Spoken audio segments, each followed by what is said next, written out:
Matapos ang 5 buwan ay ngayon ay magbibigay ako ng kaunting update sa inyo.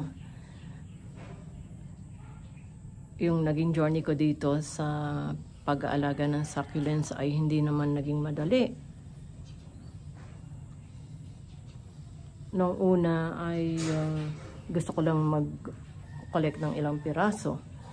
Hindi ko naman inaakala na madadagdagan.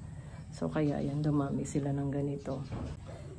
Ang una kong ginawa guys ay pinag-aralan ko muna yung mga mixture ng lupa, yung soil na pagtataniman ng mga succulents.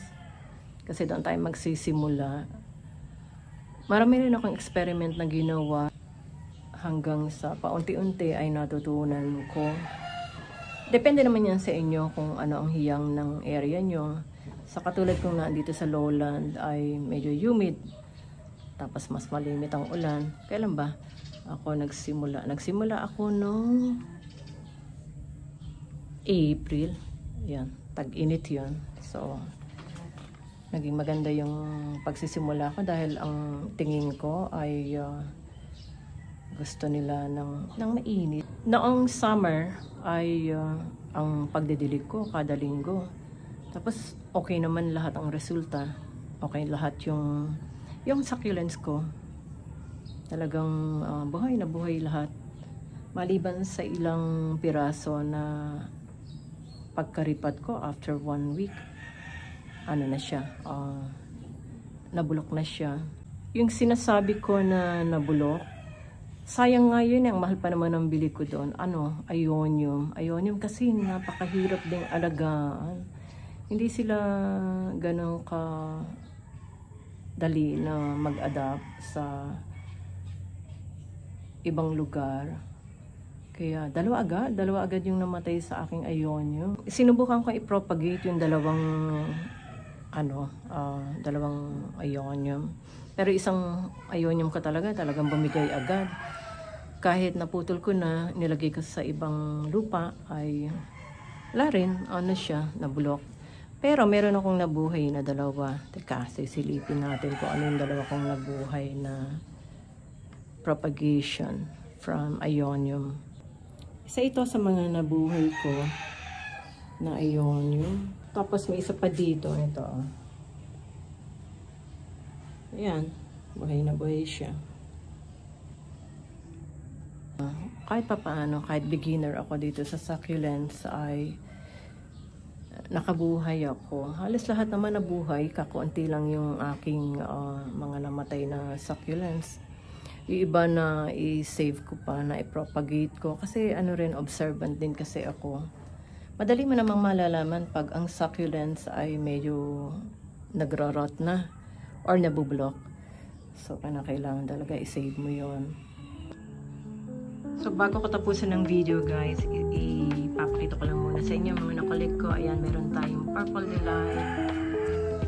3 pots yung meron tayo ng purple delight. Tapos meron tayo dito na ano pa ba ito?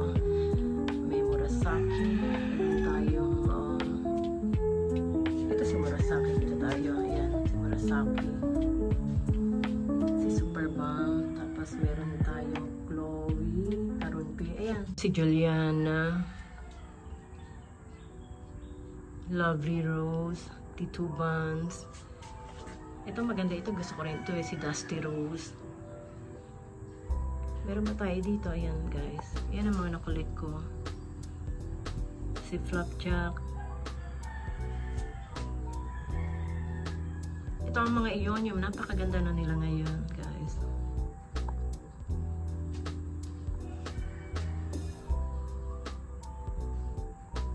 Yung mga lovely rose ko na inaalagaan talaga.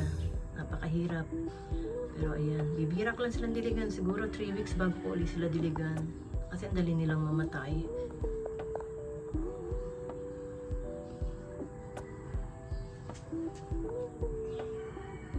Ayan si Rubidona. Hindi naaarawan kaya maputla pero maganda yan pagka na-stress sa araw.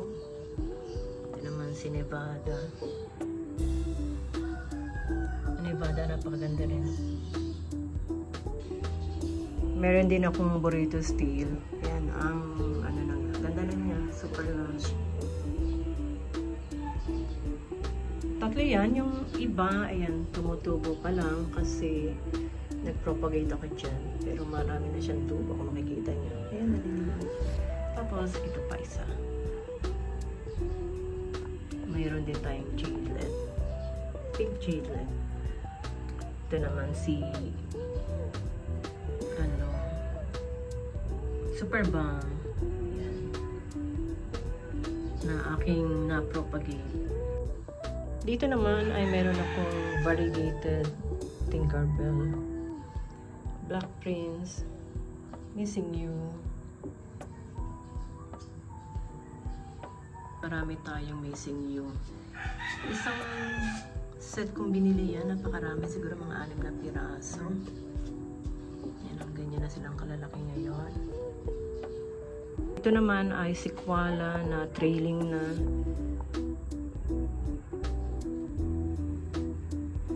Rococo, ayan, si Rococo ay medyo maganda na rin ang tubo. Ito.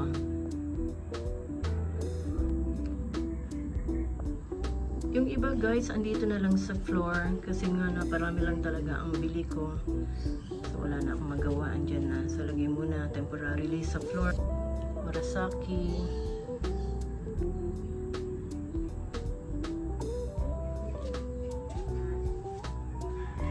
Ito naman si Chloe. Si Chloe na aking na-propagate. Ganyan na siya ka-lush. Apricot variegated. Tapos meron tayo ditong frosty flower. Ayan si Rococo. Katabi sila ngayon dito. Hybrid Tinkerbell.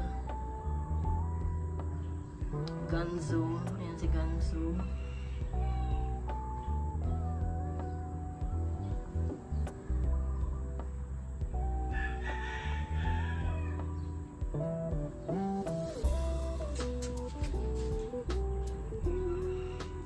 Nevada. Tatlo yung Nevada ko.